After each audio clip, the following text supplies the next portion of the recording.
Video ini isinya ilmu-ilmu daging yang bakal mengatasi ketakutan lo buat berjuang sendirian. My brother, lo takut sendirian di kamar. Lo panik saat layar HP lo mati. Lo cemas saat nggak ada notifikasi masuk. Lo pikir lo butuh teman. Lo pikir lo butuh pacar. Padahal yang lo butuhkan cuma satu, keberanian untuk menghadapi isi kepala lo sendiri. Kebanyakan cowok lari dari kesendirian.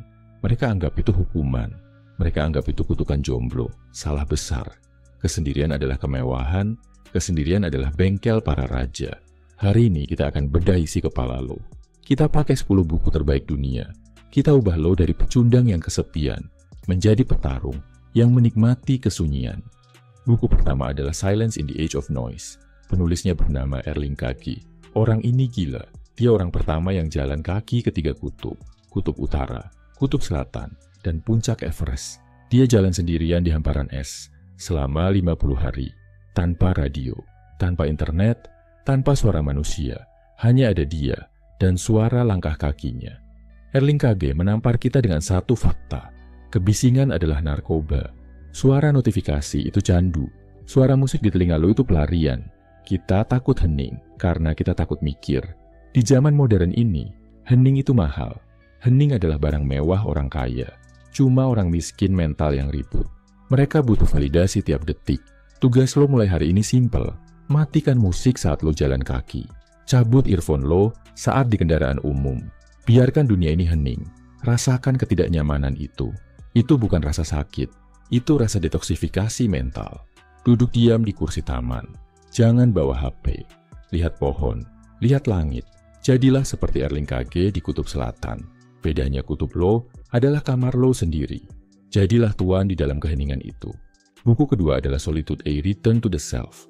Penulisnya adalah Anthony Storr. Dia psikiater jenius yang kontroversial. Dia berani melawan arus psikologi modern. Semua orang bilang hubungan sosial itu kunci bahagia. Anthony Storr bilang itu omong kosong. Hubungan manusia itu terlalu didewakan. Dia membuktikannya lewat sejarah. Isaac Newton menemukan gravitasi saat sendirian. Beethoven bikin simfoni saat dia tulidan sendiri. Kafka menulis mahakarya saat dia terisolasi.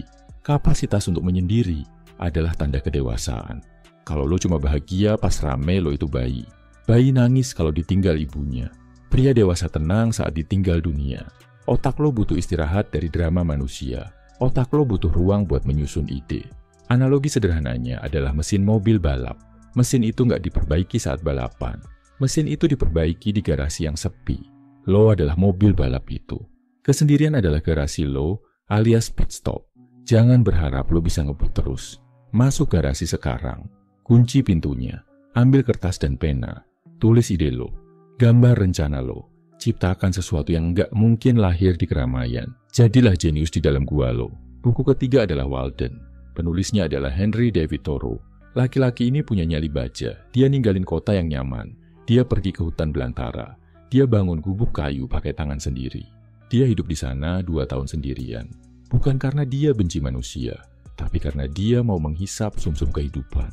Dia bilang kita hidup kayak robot. Bangun tidur kerja, makan tidur lagi.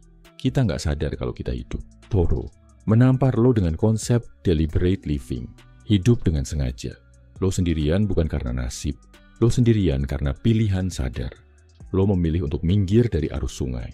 Lo memilih untuk duduk di pinggir tebing. Tugas lo minggu ini adalah simulasi Walden. Pergi ke alam sendirian. Bisa gunung atau pantai sepi. Jangan ajak teman buat foto-foto. Pergi sendiri. Masak makanan lo sendiri. Nyalakan api unggun sendiri. Rasakan betapa kecilnya lo di hadapan alam. Rasakan betapa kuatnya lo bisa bertahan hidup. Analogi sederhananya adalah serigala. Anjing butuh majikan buat kasih makan. Serigala berburu sendirian di hutan. Jadilah serigala barang sehari saja. Rasakan kebebasan liar itu. Buku keempat adalah Deep Work. Penulisnya adalah Cal Newport. Dia profesor ilmu komputer yang nggak punya sosmed. Buku ini menyerang budaya kerja modern. Kita pikir sibuk balas email itu produktif. Kita pikir rapat seharian itu kerja. Cal Newport bilang itu kerjaan dangkal. Kerjaan yang bernilai tinggi butuh fokus mutlak. Fokus mutlak cuma bisa terjadi dalam kesendirian. Lo nggak bisa jadi master kalau sering diganggu. Kesendirian adalah senjata karir lo. Saat teman lo sibuk gosip di grup WA, lo sibuk mengasah pedang skill lo. Saat mereka pulang dengan otak kosong, lo pulang dengan karya yang selesai. Jadikan kesendirian sebagai strategi perang, bukan sebagai waktu ngelamun jorok. Tugas lo adalah blokir waktu lo. 2 jam sehari tanpa internet. Kunci pintu kamar lo. Matikan wifi. Kerjakan satu hal yang paling sulit. Jangan keluar sebelum selesai. Analogi sederhananya adalah pandai besi. Pedang terbaik ditempa di ruang panas tertutup, bukan di pasar yang ramai. Tempa skill lo dalam api kesunyian. Biar nanti dunia kaget melihat tajamnya lo. Buku kelima adalah Meditations. Penulisnya adalah Marcus Aurelius. Dia adalah kaisar Romawi paling berkuasa. Dia orang paling sibuk di dunia zamannya. Dia memimpin perang bertahun-tahun. Tapi dia punya rahasia ketenangan. Setiap malam di tenda perangnya, dia duduk sendirian menulis jurnal. Buku ini sebenarnya bukan buat diterbitkan. Ini adalah catatan harian buat dirinya sendiri. Dia bilang kebahagiaan lo ada di tangan lo, bukan di tangan musuh atau teman. Dia membangun konsep benteng dalam diri, atau inner citadel. Dunia luar boleh hancur lebur. Orang boleh mengkhianati lo, pacar boleh ninggalin lo, tapi benteng dalam diri lo tetap kokoh. Kesendirian adalah waktu inspeksi benteng. Cek apakah mental lo masih kuat, cek apakah prinsip lo masih tegak. Tugas lo adalah beli buku catatan, tulis setiap malam sebelum tidur. Tumpahkan sampah pikiran lo di sana. Jangan curhat di sosmed kayak bocah. Curhatlah pada kertas putih. Kertas itu diam, tapi mendengarkan. Jadilah kaisar atas emosi lo sendiri. Buku ke-6 adalah The Stranger. Penulisnya adalah Albert Camus. Ini novel filsafat yang bakal bikin lo merinding. Tokoh utamanya bernama Meursault. Dia dianggap aneh karena dia nggak pura-pura. Ibunya meninggal, dia nggak nangis. Dia nggak mau sandiwara sosial. Kamu mengajarkan konsep absurdisme. Dunia ini nggak peduli sama lo. Dunia ini bergerak acak. Kesendirian Meursault adalah bentuk pemberontakan. Dia menolak ikut aturan main masyarakat. Lo sering merasa asing di keramaian kan? Lo merasa nggak nyambung sama obrolan teman. Itu bukan kelemahan. Itu tanda lo sadar. Lo sadar kalau basa-basi itu konyol. Lo sadar kalau drama itu sia-sia. Tugas lo adalah terima rasa asing itu. Pergi nonton bioskop sendirian. Pilih film yang lo suka. Jangan peduli orang liatin lo. Makan di restoran enak sendirian. Nikmati makanannya bukan gengsinya. Analogi sederhananya adalah penonton teater. Orang lain sibuk jadi aktor di panggung sandiwara. Lo duduk santai di kursi penonton VIP. Menikmati pertunjukan tanpa beban. Tertawalah melihat absurdnya dunia ini. Buku ke-7 adalah Essentialism. Penulisnya adalah Greg McKeown. Buku ini menampar gaya hidup yes man. Kita diajarkan untuk selalu bilang iya. Iya diajak nongkrong. Iya diajak rapat nggak jelas. Iya diajak bantuin orang lain. Akhirnya hidup lo bukan milik lo. Greg mengajarkan seni bilang tidak. Kesendirian adalah hasil dari seleksi ketat. Lo sendirian karena lo menolak hal sampah. Lo menolak teman yang toksik. Lo menolak acara yang buang waktu. Sendiri berarti lo memilih yang esensial. Kurangi tapi lebih baik. Less but better. Jangan bangga punya 1000 teman. Kalau semuanya cuma parasit energi. Banggalah punya waktu buat diri sendiri. Tugas lo adalah audit kalender lo. Coret semua jadwal yang cuma basa-basi. Bilang maaf gue nggak bisa ikut. Tanpa kasih alasan panjang lebar. Rasakan kekuatan dari kata tidak. Analogi sederhananya adalah lemari baju. Buang baju jelek, biar yang bagus kelihatan. Buang teman palsu, biar diri lo kelihatan. Kosongkan ruang untuk hal yang berharga. Buku ke-8 adalah Man's Search for Meaning. Penulisnya adalah Viktor Frankl. Dia adalah psikolog yang selamat dari kamp Nazi. Dia dikurung disiksa dan kelaparan. Istri dan orang tuanya dibunuh. Dia benar-benar sendirian di neraka dunia. Tapi dia nggak bunuh diri. Kenapa dia bisa bertahan?